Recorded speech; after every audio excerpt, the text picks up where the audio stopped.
The video arrives at 2:47 a.m. Ryan Zane sits in the dark of his home office, the blue light from his laptop screen casting shadows across his face. His hand trembles as he clicks play. The footage is grainy, shot on a cheap phone, and there she is, Jessica, his wife, 6 months pregnant with what should be their first child. Her face is swollen from crying. There's a bruise forming under her left eye. Her hands are bound with zip ties, and behind her, concrete walls streaked with water damage. She's wearing the same sundress she wore when she boarded the cruise ship 3 days ago, the white one with yellow flowers that made her look so happy, so alive, so free. "Ryan," she sobs into the camera, her voice cracking. "Please, I'm so sorry. I'm so sorry I didn't listen. They have me. They're going to—" Her voice breaks completely. "They're going to take the baby. Ryan, please. They want $500,000. If you don't pay, they're going to sell us. Both of us. Separately." The video cuts to black. Then text appears in broken English. "You have 72 hours. We will send instructions. If you contact police, she dies. If you delay, we sell the baby first." Ryan's fingers hover over his phone. Call the police? Don't call the police. Pay them. Don't negotiate with criminals. Save his wife. Save his child. The room spins. He runs to the bathroom and vomits. As he kneels on that cold tile floor, his whole world collapsing around him, Ryan can't shake one terrible thought. The argument they'd had before she left. The way she'd looked at him when she said she needed to go. The feeling he couldn't name settling in his chest like a stone. What if he'd been right to worry? What if this was all his fault for letting her go? Jessica Marie Zane wasn't supposed to end up here. At 28, she had everything that was supposed to make a woman happy. A beautiful home in the suburbs, a 4-bedroom colonial with granite countertops and a 2-car garage, a husband who adored her, who had just sold his tech startup for $8 million, financial security most people only dream about, and a baby on the way, 6 months along, healthy, perfectly formed fingers and toes visible on the ultrasound. From the outside, Jessica's life looked perfect, picture perfect, Instagram perfect, the kind of life that made other women jealous. But Jessica felt like she was suffocating. She hadn't worked in 2 years. After Ryan's company started taking off, he'd suggested she quit her job as a financial analyst. "Why stress yourself out?" he'd said, kissing her forehead. "We don't need the money. Focus on yourself, on us, on building our future." At first, it felt like freedom. No more 60-hour weeks. No more difficult clients or demanding bosses. She could sleep in, go to yoga, have lunch with friends. She told herself this was what she'd always wanted. But the freedom turned into something else, into emptiness, into days that blurred together, each one identical to the last. She wasn't building anything. She was just existing, waiting for Ryan to come home, waiting for the baby to arrive, waiting for her life to feel like it meant something again. Ryan never noticed. He was too busy being successful, being proud, being the man who'd made it.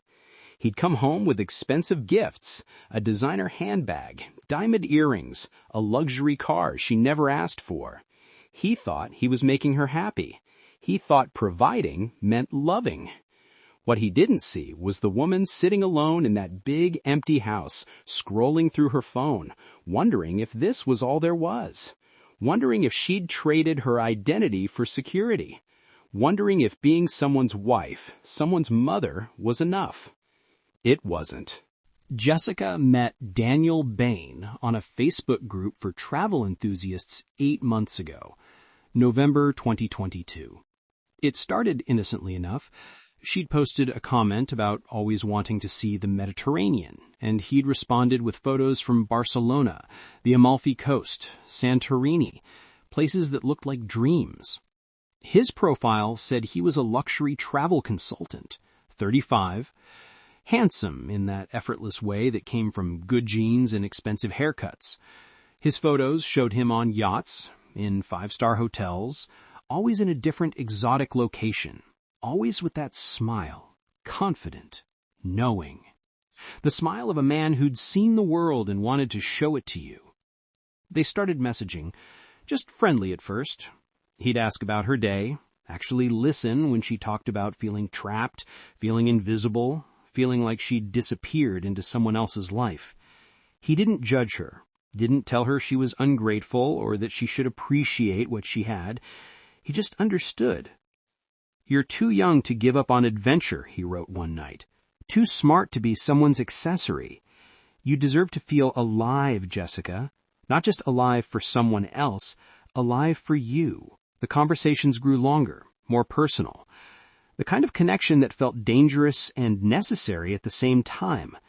Jessica found herself thinking about Daniel constantly, checking her phone for his messages, smiling at things he said that Ryan would never think to say. She told herself it was just a friendship, that she was allowed to have friends, that there was nothing wrong with talking to someone who actually saw her, who reminded her that she was more than just Ryan's wife. But late at night, alone in bed, while Ryan slept beside her, Jessica knew it was more than that. She was falling for a man she'd never met. 3 months after, Daniel made her an offer that changed everything. "I have an extra cabin on a Mediterranean cruise," he messaged. "September sailing, Barcelona, Monaco, Rome, Santorini.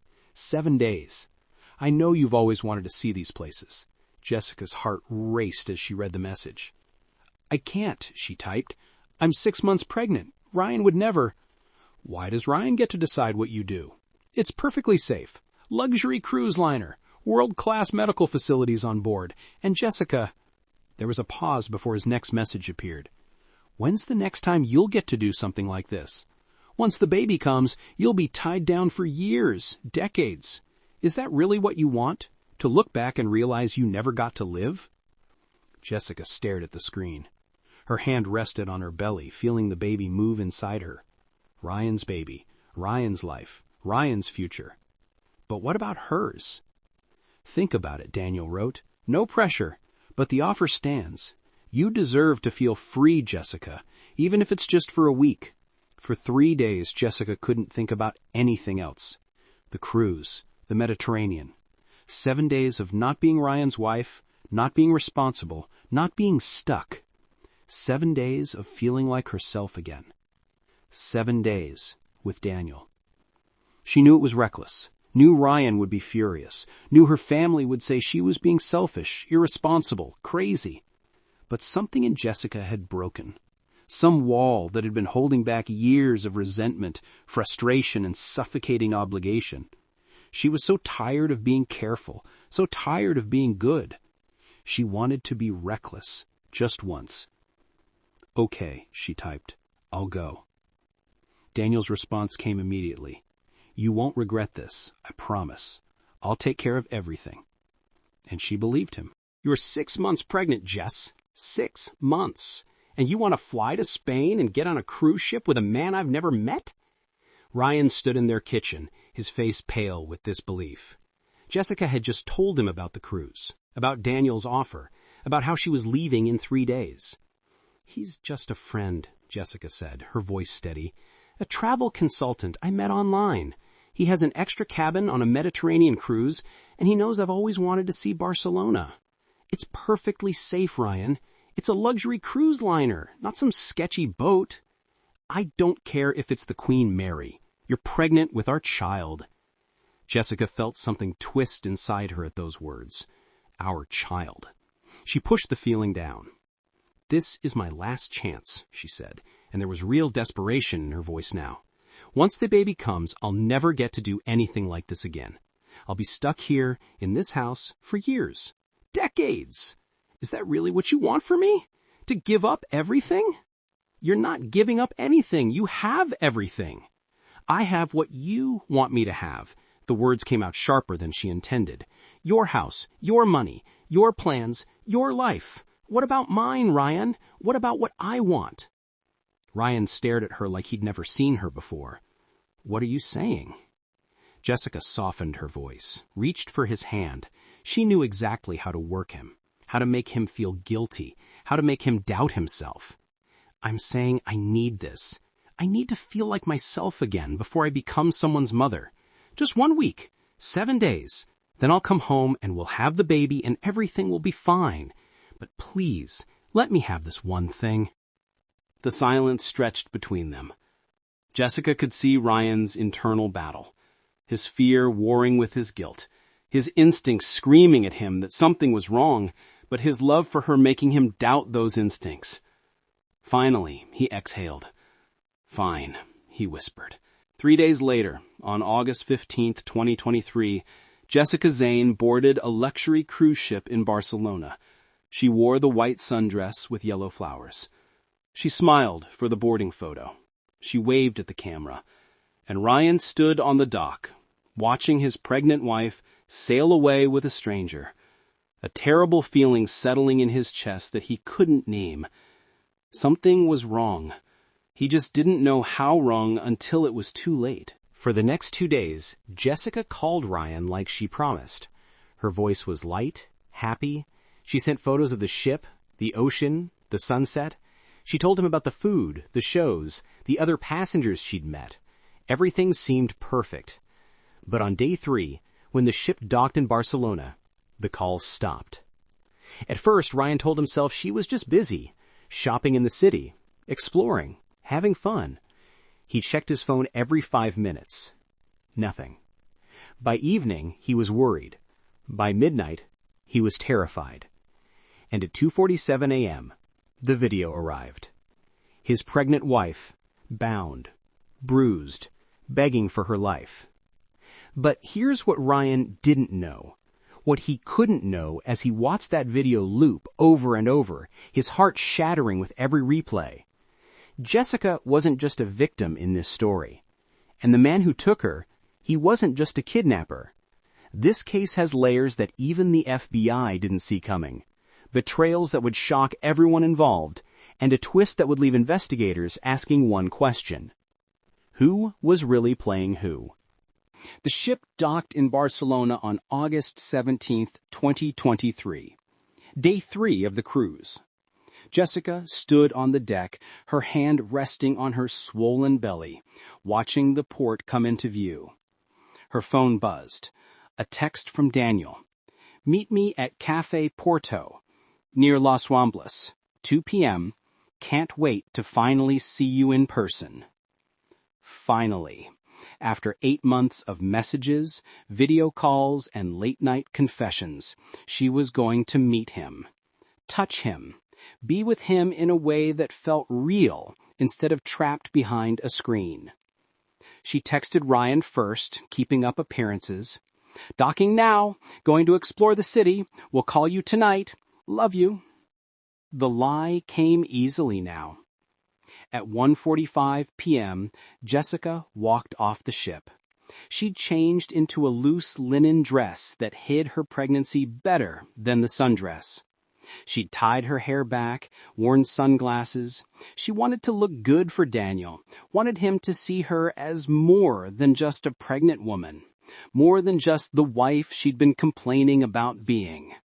She wanted him to see the woman she used to be.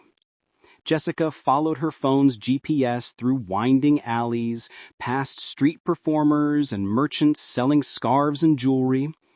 Every step felt like walking toward a new life. Away from Ryan. Away from responsibility. Toward freedom. Daniel Bain, in person, was even more handsome than his photos suggested. Tall, well-dressed in linen pants and a crisp white shirt. That smile. The one she'd fallen in love with through a screen. "Jessica," he said, standing. His voice was exactly as she remembered. Warm, knowing. She felt tears prick her eyes. "Daniel!" They embraced. He smelled like expensive cologne and possibility. For a moment, Jessica let herself believe this was real, that she'd found someone who truly understood her, that everything was going to work out exactly as planned. They talked for an hour. About the cruise, about Barcelona, about how strange it felt to finally be together after months of virtual connection. Daniel reached across the table and took her hand. "Are you ready?" he asked quietly. Jessica's pulse quickened. "Ready?" "For what happens next?" His thumb traced circles on her palm. "I have some friends who are going to help us. They'll take you to a safe place, somewhere quiet where we can be together without the ship staff or other passengers seeing us. We'll spend the next few days there while the cruise continues without you. When it returns to port, you'll be reported missing." Jessica nodded slowly. This was the plan they discussed. She'd disappear in Barcelona. The cruise line would alert authorities, Ryan would be contacted, and then... And the ransom demand? Daniel's expression shifted. Something flickered in his eyes that Jessica couldn't quite read. "Let me handle that part. You just need to trust me. Can you do that?" Jessica wanted to ask more, wanted details, reassurance, confirmation that they were really doing this together. But Daniel was already standing, pulling out cash for the bill. "My friends are waiting. We should go." They walked 3 blocks to a quieter street. A black Mercedes pulled up alongside them. The windows were tinted so dark, Jessica couldn't see inside. The back door opened. "Get in," a voice said from within. Male, accented. Jessica hesitated. She looked at Daniel.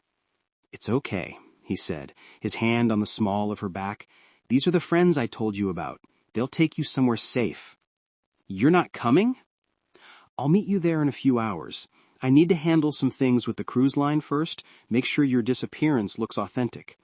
He kissed her forehead. "Trust me, Jessica. This is all part of the plan." Everything in Jessica's body screamed at her not to get in that car. Every instinct she'd spent 8 months ignoring suddenly roared to life. The tinted windows, the strange men, Daniel's eagerness to send her away alone, the way his smile didn't quite reach his eyes anymore. But she'd come this far? Given up this much? Lied to her husband, betrayed her marriage, flown across an ocean while 6 months pregnant? What choice did she have now but to keep going? Jessica climbed into the back seat. The door slammed shut behind her, the locks clicked, and the car started moving before she could even see who was driving. Through the rear window, Jessica watched Daniel standing on the sidewalk, watching her go. He wasn't smiling anymore. He just stood there, hands in his pockets, his face unreadable. And then he turned and walked away. 2 men sat in the front seat. Both were in their 30s, dressed in dark clothing. Neither had spoken since she got in. Neither had looked at her. The car drove through Barcelona, then beyond it. The city buildings gave way to industrial areas, warehouses, empty lots, places that didn't look like anywhere tourists went, places that didn't look safe. The man and the driver exchanged a look. Something passed between them, something that made Jessica's blood run cold. They drove for 40 minutes. Jessica watched the Barcelona skyline disappear behind them, watched her phone lose signal bars one by one. She thought about texting Ryan, calling for help, doing something, anything. But what would she say? That she'd willingly gotten into a car with strange men in a foreign country? That she'd lied about everything, and now things felt wrong? She'd made her choice. She had to live with it. The car finally stopped in an industrial district. Empty buildings surrounded them, their windows broken, their walls tagged with graffiti. The only sound was wind whistling through metal and broken glass. The passenger door opened. A third man appeared, older than the other 2, well-dressed, out of place in this abandoned area. He walked to Jessica's door and opened it. "Hello, Jessica," he said in perfect English. "My name is Mateo. Daniel sent me to collect you." "Collect me?" Jessica didn't move. "I thought Daniel was meeting me. I thought..." "Plans changed. He'll explain everything, but first we need to get you inside. It's not safe out here in the open. The cruise line might send people looking already." That made sense. Jessica's mind grasped at the logic like a lifeline. Of course Daniel couldn't come himself. Of course they needed to be careful. This was all still part of the plan. She took Mateo's offered hand and climbed out of the car. Her legs were stiff from sitting. Her back ached. The baby kicked inside her, as if sensing her anxiety. "This way," Mateo said, guiding her toward a warehouse entrance. Jessica followed. She had no choice now. No phone signal. No idea where she was.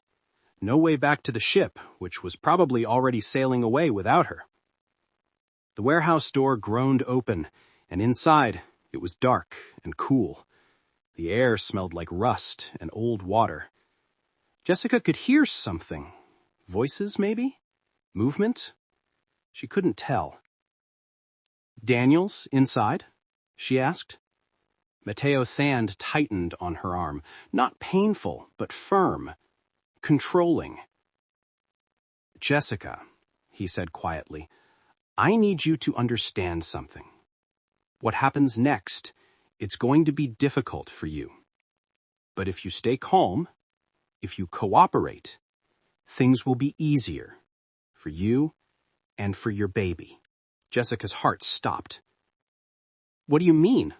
Where's Daniel?" Mateo didn't answer. He just pushed her forward into the darkness. And Jessica Zane realized, far too late, that she'd made a terrible mistake. The man she thought she loved, the plan she thought would set her free, the choice she thought she was making for herself, none of it was real. She hadn't escaped her life. She'd walked straight into a trap. The warehouse door slammed shut behind Jessica, the sound echoing through the cavernous space like a gunshot.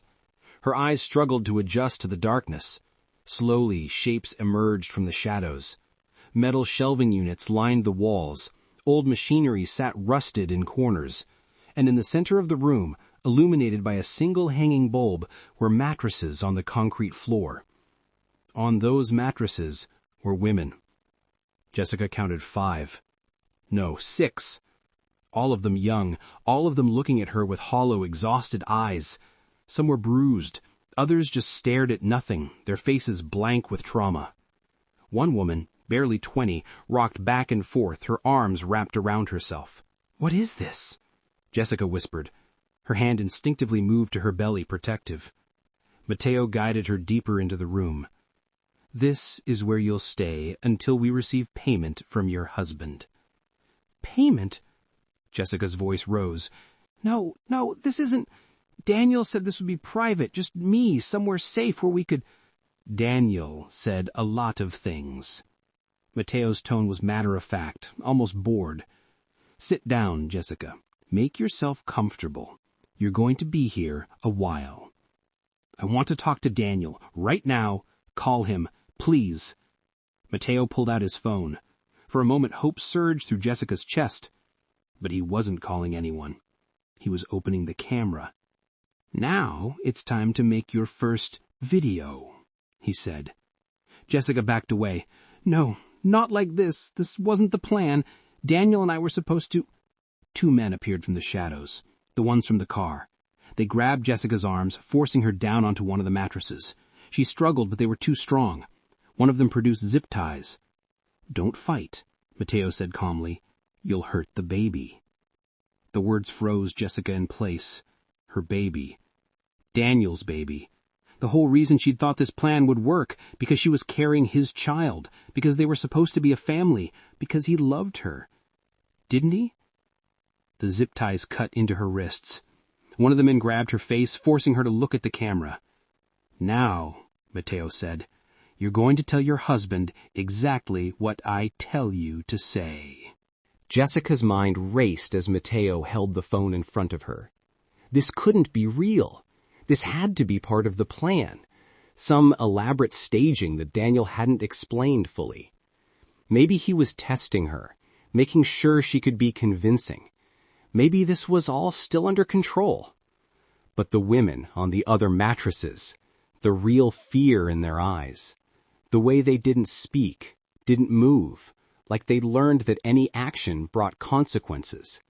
This wasn't staging. "Look at the camera," Mateo commanded. Jessica looked, saw her own reflection in the phone's black screen before the recording started. She barely recognized herself. Hair disheveled, makeup smeared, eyes wide with terror. The record button turned red. "Tell your husband you've been taken. Tell him he needs $500,000 or they'll sell you and the baby." Jessica's throat closed. The words felt impossible, but Mateo nodded to one of the men, who moved closer to her, his hand resting meaningfully on her shoulder. She said the words. All of them. Watched herself beg her husband for money, threaten him with the loss of his wife and child, sob convincingly enough that Ryan would believe every second of it. When Mateo finally stopped recording, Jessica was shaking. "Good," he said, reviewing the footage. "Very believable. Your husband will pay quickly." Mateo pocketed his phone. Daniel did exactly what he was supposed to do. He found a desperate woman, made her fall in love with him, convinced her to leave her safe life behind, and delivered her to us. That's his job. That's what he's good at. The words didn't make sense. Jessica's brain refused to process them. "No," she said. "No, we had a plan. We were going to split the money. We were going to be together. He loves me. He told me—" "He told you what you wanted to hear." Mateo's voice held no sympathy, just cold facts. "Daniel's been doing this for 3 years. You're number 17, Jessica. 17 women who thought they were special, thought they were different, thought a man like Daniel could actually love them. 17.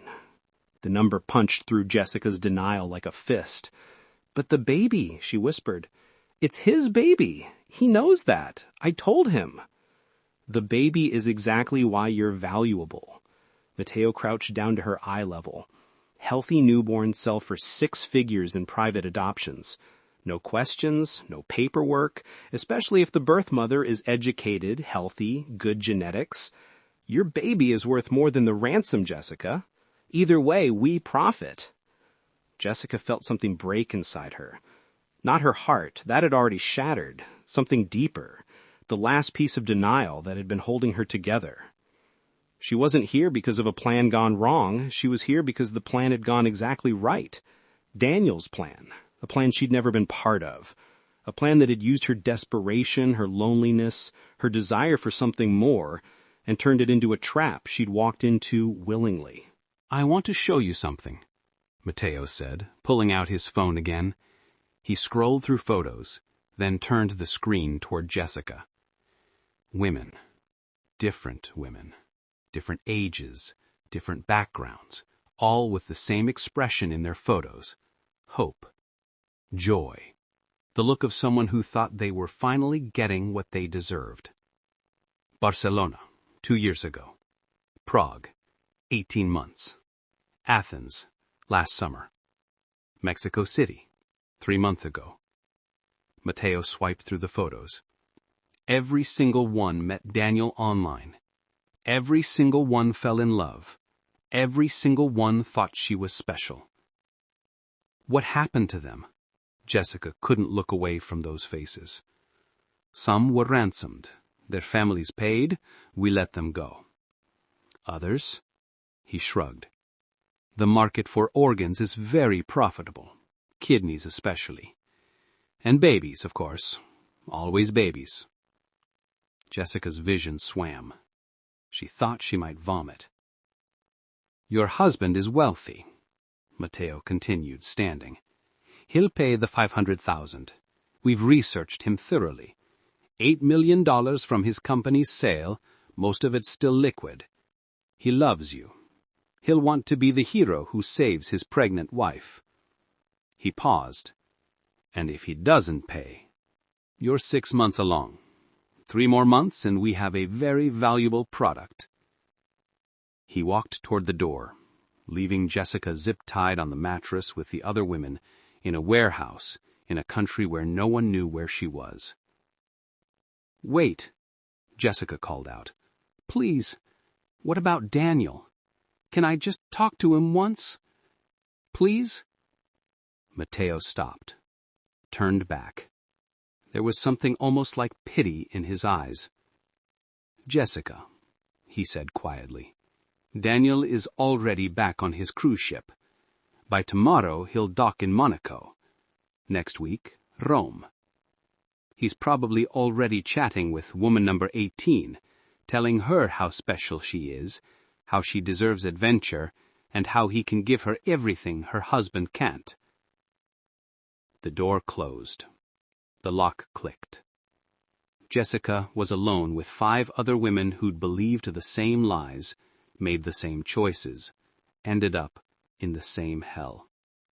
And somewhere in the Mediterranean, her husband was receiving a video of his pregnant wife begging for her life, having no idea that she'd helped create this nightmare herself.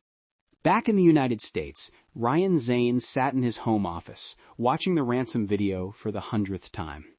Something bothered him about it. Something he couldn't name. The way Jessica looked at the camera. The specific words she used.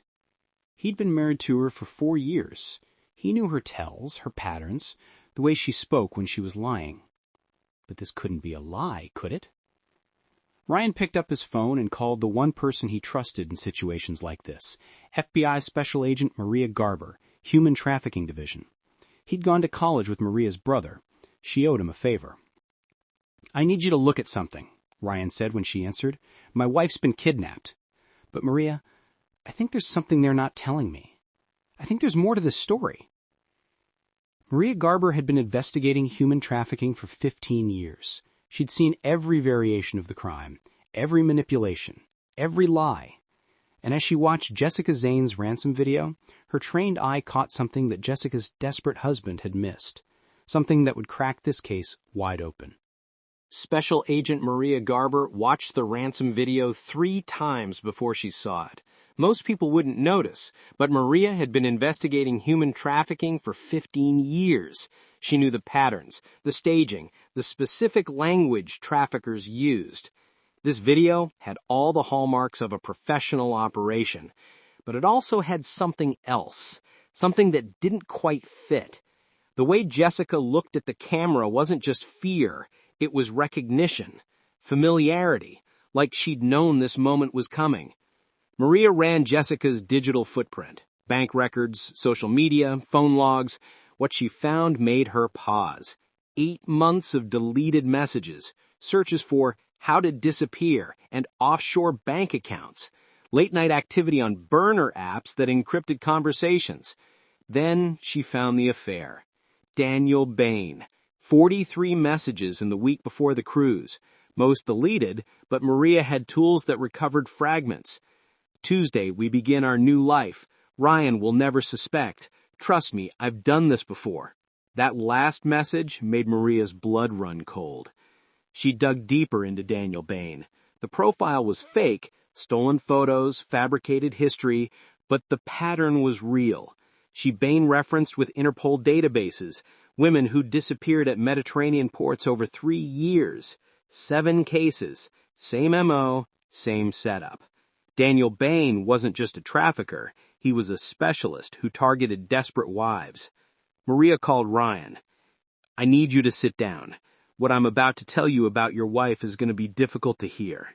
Inside the warehouse, Jessica had stopped crying, stopped begging. The other women had told her it didn't matter. The men didn't care. She'd been there 4 days. 4 days of cold concrete and stale bread, and watching the door, hoping Daniel would appear and explain that this was all a misunderstanding.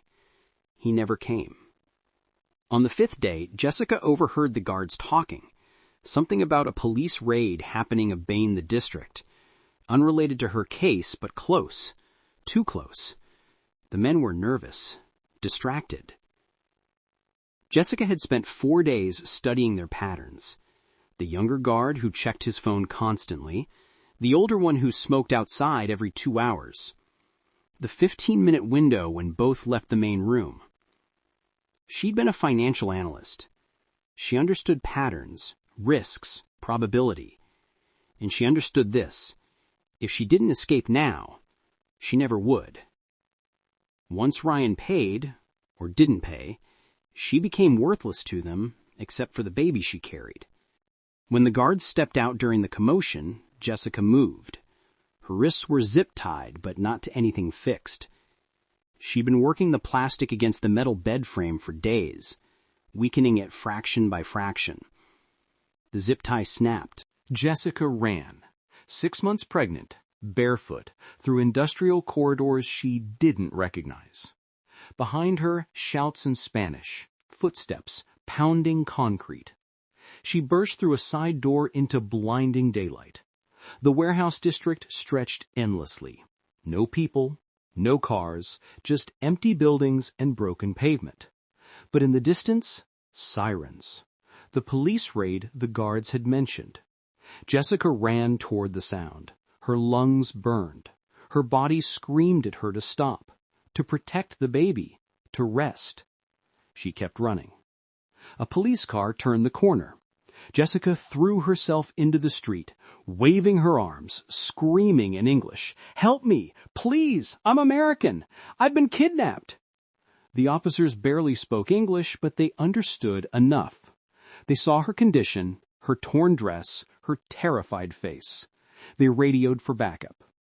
Within an hour, Jessica was at the U.S. Embassy. Within 2 hours, she was giving her statement. And within 3 hours, Maria Garber was on a plane to Barcelona with a case file that would expose everything. But Jessica had a problem. To tell the truth meant admitting she'd planned to extort her own husband. To lie meant Daniel might escape to hurt more women.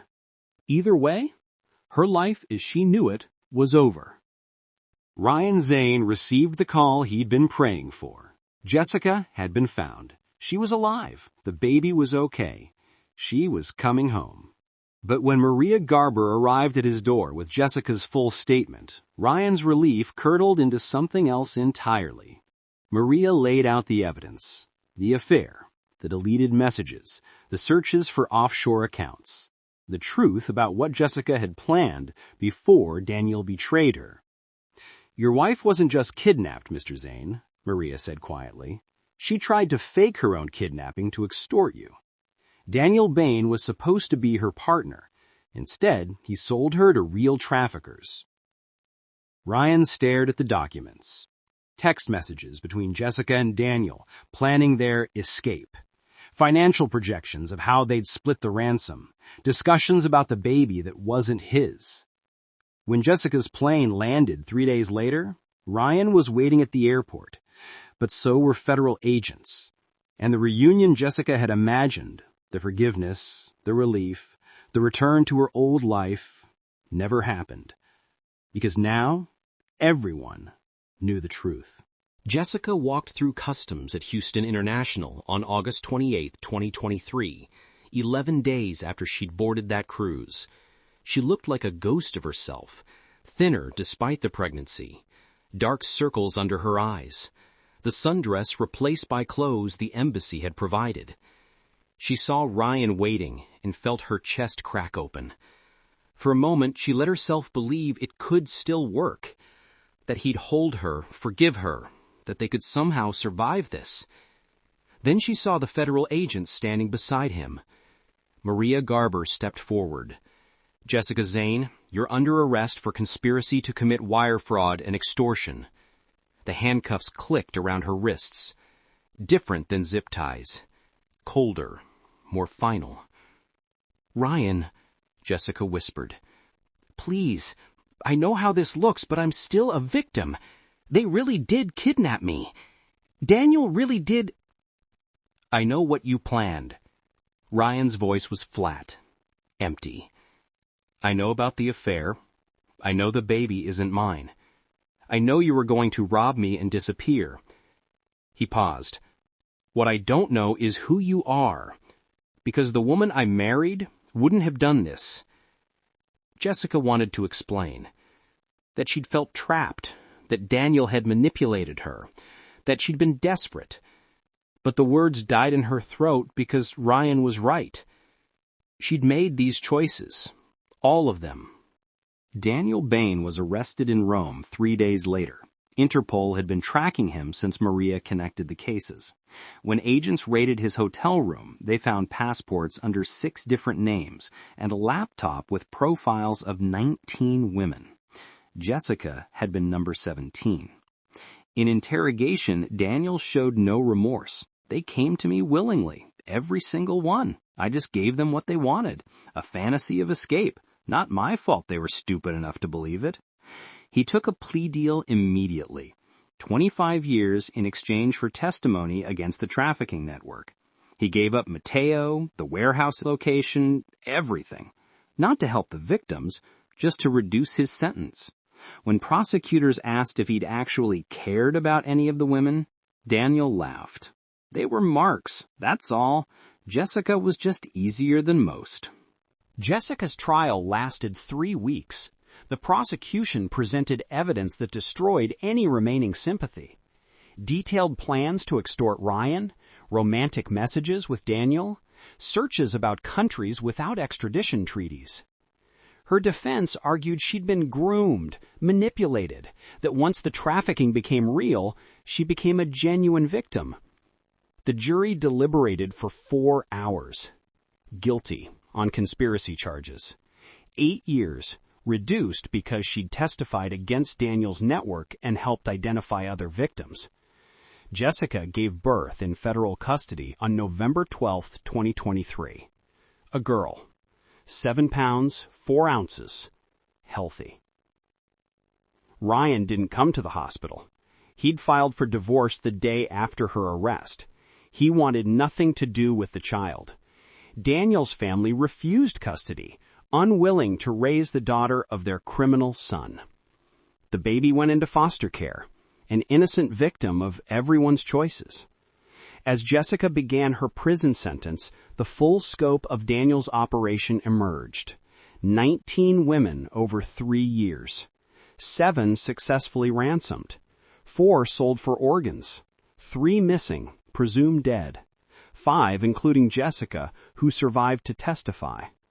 But Jessica's case raised questions that haunted everyone involved. Was she a criminal or a victim? A predator or prey? And at what point did her plan to fake a crime become participation in a real one? Jessica Zane is currently serving her sentence at Federal Correctional Institution Waseca in Minnesota. She'll be eligible for parole in 2028 when her daughter will be 5 years old. Ryan Zane sold the house he'd bought for his family. He moved to Seattle, started a new company, and refuses all interview requests. Friends say he's dating again, but struggles with trust. He's never asked about Emma. Some wounds, they say, cut too deep to ever fully heal. Daniel Bain is serving his 25-year sentence at a federal maximum security facility. He receives letters from women who claim to understand him, who think they could have changed him. He doesn't respond to any of them. There's no profit in it anymore. Detective Maria Garber continues investigating human trafficking cases. Jessica's case taught her something important. Predators don't always hunt in dark alleys. Sometimes they hunt in Facebook groups, in dating apps, in spaces where lonely people search for connection. They offer understanding, adventure, freedom, and by the time victims realize the trap, they're already caught. Thank you for watching. This case reminds us that the most dangerous predators aren't always strangers in dark alleys. Sometimes they're the voices that tell us exactly what we want to hear. Stay safe out there. Subscribe for more stories that reveal the darkness hiding in plain sight. And remember, if something seems too good to be true, it probably is.